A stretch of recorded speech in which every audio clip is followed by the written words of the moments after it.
So, back in the day, there was this term of armchair philosopher or coffee shop philosopher, or basically just hacky people over intellectualizing things and just talking and philosophizing about shit. Obviously, nothing too serious, nothing too deep, but it was topics of conversation and made people feel intellectual, deep, or insightful. So now in 2026, we've seen this phenomena.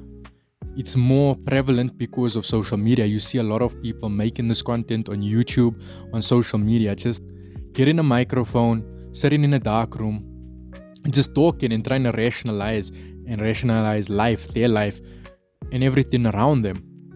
And for the most of it, I don't think there's a problem with this. I think we all want to have some deeper understanding.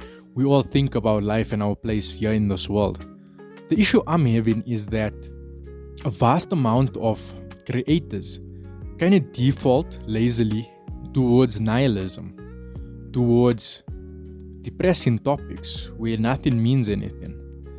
So you essentially just wasting your time listening to a video, because if nothing has meaning and nothing has a point, then why even make a video? Because by making a video about how nothing in the world has a point or a purpose, what made you create that video? Because if it was so pointless and purposeless, wouldn't it be better to just shut the fuck up? So that's the thing, and I think I can also fall victim into this trap, because life in 2026 just pushes this narrative of nihilism out there. It's in a lot of the cartoons we watch, it's in a lot of the TV shows we watch.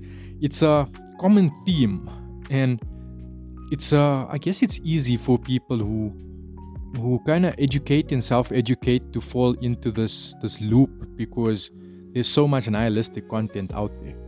But yeah, back to it, I feel like if you're just going to dwell on the surface level of nihilism or absurdism, life is going to seem very bleak and very pointless, and it's going to be extremely depressing. It's going to fucking warp your entire worldview, and everything you want to go do, you're going to think, what's the point of it? It's going to make it difficult to really engage in hobbies, really engage with people, especially when people are on their bullshit, because everyone is oftentimes on their bullshit. And if you're not going to go critically into it, you're not going to be deeper about the whole notion, and you're just going to get lost on the surface level of nothing has meaning.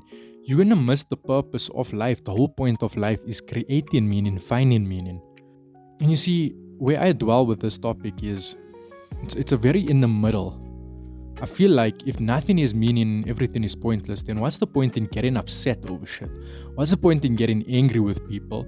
What's the point in getting offended?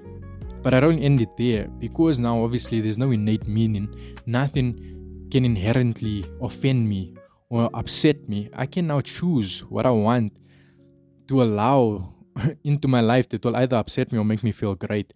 And that's the funny thing, is once you establish your borders, your boundaries, who you are as a person, you kind of establish what pisses you off, what makes you nar, what you don't stand well with.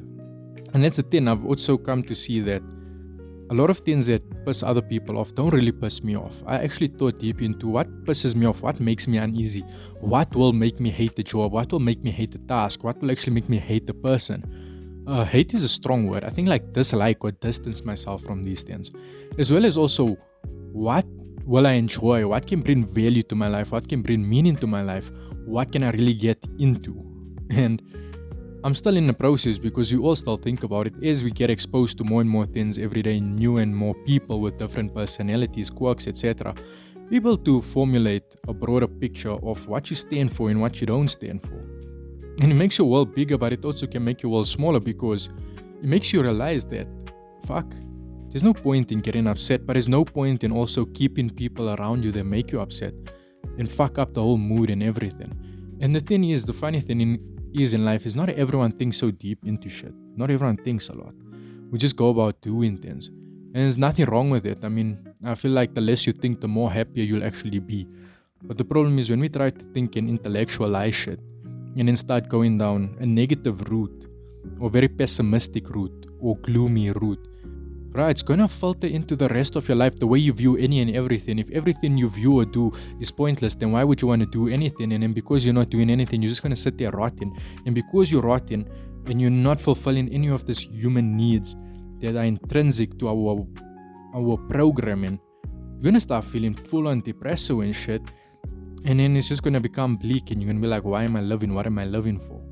But yeah, also the funny thing about life is a lot of life is just doing the monotonous and mundane. And it's a lie that I think social media shows us that people are out here living the most interesting and extravagant lives, but we often just viewing a highlight reel. And we assuming that that's the way things should be. So when it's time for us to do the mundane, the boring, sit at a desk for a few hours, maybe editing a video, doing homework, doing an assignment, sitting at work, doing something mindless, or fucking doing the dishes or cleaning the house, we feel a little bit unsatisfied because our brains are now filled with all of this shit where we're thinking we should be on a beach, even though we don't really like going to the beach. We start thinking that we should be, on some fancy trip, backpacking through Asia or some type of weird shit.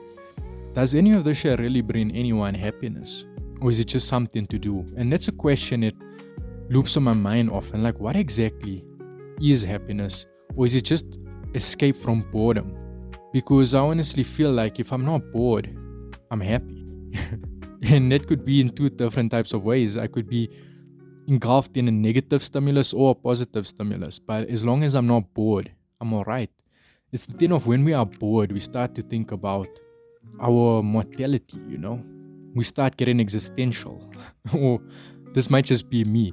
Like when I'm bored and my mind isn't occupied, I start thinking about why are we here? What are we doing here? What is the point of life? I start thinking into life. I'm looking for reason. I'm looking for meaning. And I feel like everyone should be also searching for meaning. If meaning is not already handed to you on a plate, you're going to need to search for it. And oftentimes the meaning that people tell us is not sufficient. It does not satisfy me. I need to uncover the truth for myself. I need to see what is the meaning of my life. And I think it will be an ongoing exploration because it's an answer that you can't get quickly.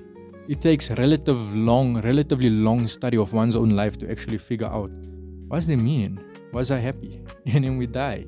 It's a fucking funny thing, eh? It's a really funny thing. But yeah, that's just my 2 cents for this video. Like, comment, and subscribe.